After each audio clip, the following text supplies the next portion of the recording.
दुनिया का महान वैज्ञानिक हुए अल्बर्ट आइंस्टीन, महान वैज्ञानिक। उनके बारे में कथा कही जाती, बहु प्रचलित।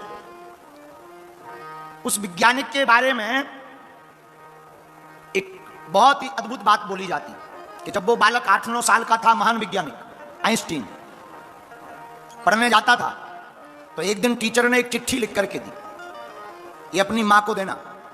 वो अपनी मां के पास चिट्ठी लेकर के आया, मां को दिखाया। मां ने चिट्ठी देखी तो मां की आंख भर आई आंसू से। तो उस वैज्ञानिक ने पूछा कि मां क्या बात है, तू रो क्यों रही है और तुम्हारी आंखों में आंसू क्यों?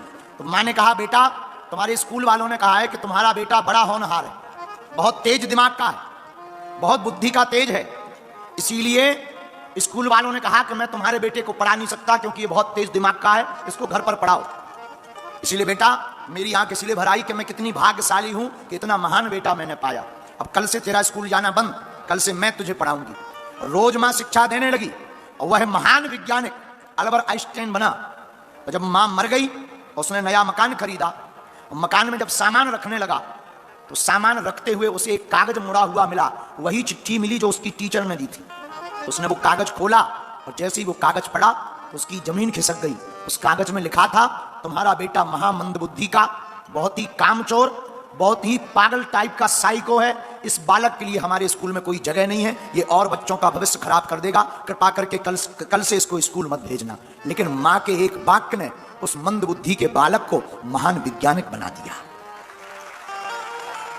एक वाक्य ने उस मंद बुद्धि के बालक को महान बना दिया। मेरे प्रियजनों, मेरे पागलों, हम तुमसे हाथ जोड़ करके कहते हैं, तुम्हारी जिंदगी में कुछ भी असंभव होना तब घबराना नहीं, हमारे बजरंग बली की शरण में आ जाना, तुम्हारा असंभव सब कुछ संभव हो जाएगा।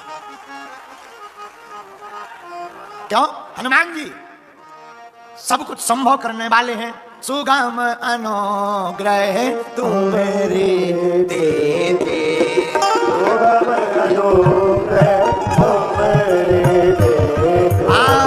सुगम अनुग्रह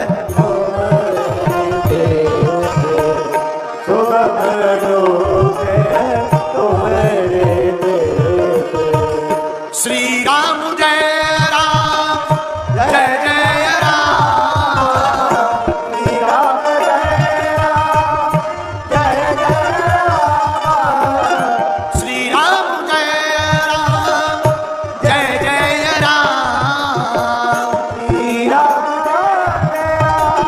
जय जय राम, श्री राम जय राम, जय जय राम, श्री राम जय राम, जय जय राम, श्री राम जय राम, जय जय राम।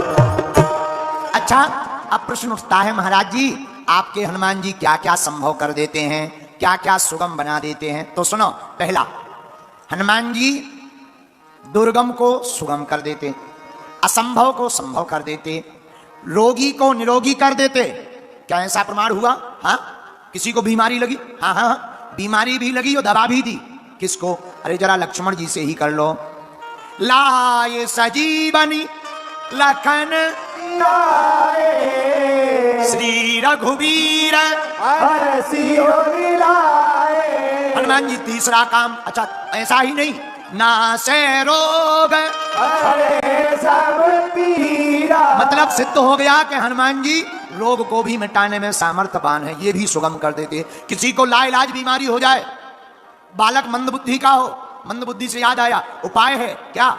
5 मंगलवार हनुमान जी के चरणों का जल, स्नान किया हुआ जल अपने बालक को पिला करके देख लीजिए और हनुमान चालीसा का पाठ सुना कर देख लीजिए, आपके बालक की बुद्धि में फर्क ना पड़ने लगे तो कहना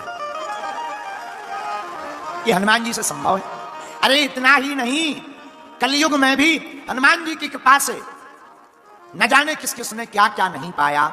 अभी हम पिछले दिनों यहां के पहले हम कथा गा रहे थे उत्तर प्रदेश बड़हलगंज में, वहां हमको एक बालक मिला, वह नौकरी में थे, सिक्योरिटी गार्ड में लगे हुए थे, सिक्योरिटी पुलिस में थे, बहुत अच्छे पद पर थे।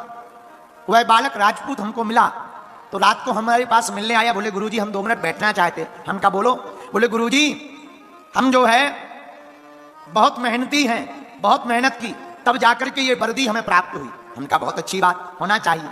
लेकिन मुस्कुराते हुए वो बालक बोला, गुरुजी केवल मेहनत भर काम नहीं आई, आपके हनुमान जी भी काम आए।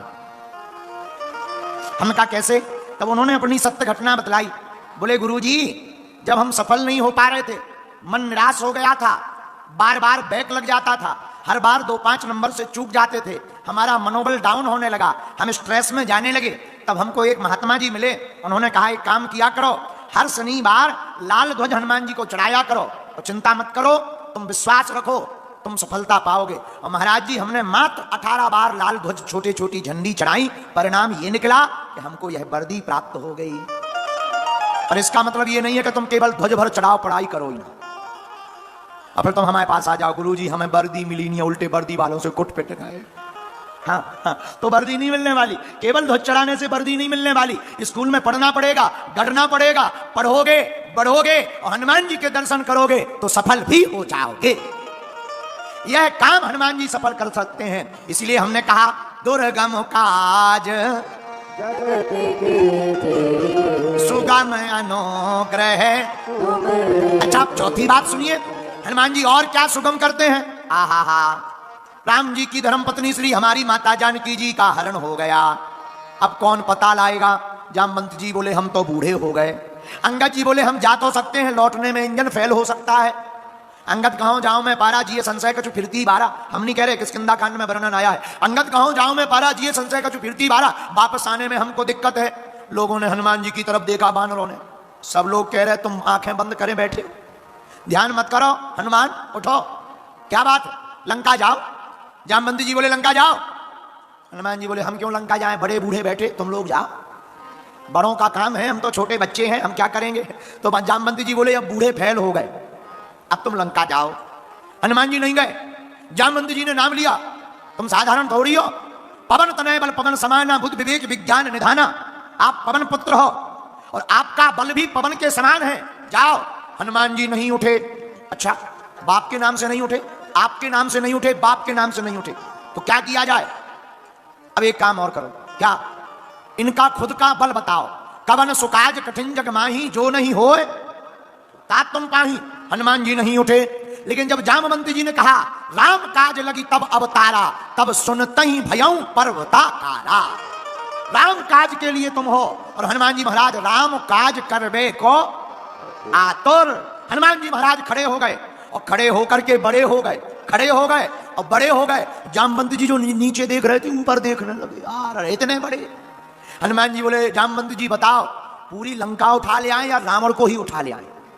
जामवंत जी बोले पूरी रामायण तुम ही ना कर दो, पूरी रामलीला आप ही कर दोगे, फिर राम जी किसको मारेंगे? हनुमान जी बोले नहीं, आपने कह दिया राम काज के लिए अवतार हुआ, हम तो जा रहे हैं। और जिस त्रिकूट पर्वत पर, त्रिकूट नाम के पर्वत पर लंका बसी हुई थी, बोले जिस त्रिकूट नाम के पर्वत पर लंका है उसको पूरों को कचट डालूंगा, जानकी माता को ले आऊंगा। जामवंत जी हाथ जोड़ के बोले भाई साहब मीडिया वाला काम करो, बुलडोजर चलाने वाला नहीं। अभी कुछ दिन पहले यहां कवर्धा में भी चला ही गया।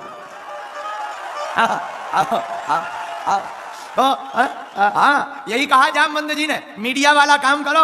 हनुमान जी बोले मीडिया वाला क्या? बोले केवल विजुअल देखो कि जानकी जी हैं कि नहीं हैं, बस इतना देखो, कैसी हैं देखो, आ जाओ। क्योंकि जामवंत जी को पता था इन्हें इतना बताएंगे ये थोक में काम करके आएंगे, और हनुमान जी का काम ही है थोक में करना। हम लोग फुटकर में करते, हमारे बजरंगबली सब काम थोक में करते। उनसे कहा जाओ संजीवनी बूटी ले आओ, वे पूरा पर्वत ले आए। उनसे कहा जानकी माता की खबर ले आओ, वे लंका जलाया है। उन्हें इतना बताओ। उनसे कहा, माता ने कहा, माता से हनुमान जी ने कहा भूख लगी, माता बोली लाल लाल फल ला रहे, वे सूर को ही खा गए। हनुमान जी हर काम। उनसे कहा जाओ सुसैन वैद को ले आओ, वे वैद का पूरा मकान डिस्पेंसरी ही उठा ले आए। हनुमान जी का काम थोक में है, और वर्तमान में छत्तीसगढ़ सरकार भी थोक में काम कर रही। हम सरकार के पक्षधर नहीं है, हम तो बुलडोजर के हैं। हाँ, अब उनको सरकार से क्या लेने देना, अपनी खुद की सरकार है बजरंगबली, हनुमान सरकार। लेकिन जय जय है। तो जामवंत जी ने कहा खबर ले आओ। हनुमान जी बोले जा रहे हैं। अच्छा सोचना जरा, विचार करना, हनुमान जी इतना दुर्गम काज करके आ गए, कितना दुर्गम, जो कोई नहीं कर पाया हनुमान जी ने सुगम कर दिया। लंका चले गए, रावण के सामने खड़े हो गए। रावण बोले तुम्हें डर नहीं लगता? हनुमान जी बोले किस बात का? बोले हमारे सामने बड़े बड़े देवता हाथ जोड़े खड़े। हनुमान जी बोले वो खड़े हैं? बोले क्यों?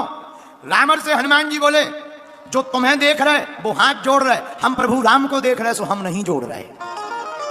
बोलो सीताराम। और कितना अच्छा संकेत हनुमान कथा का कि जो रावण जैसे आतताई को देखेगा वो भय में रहेगा, जो भगवान को देखेगा वो भाव में रहेगा।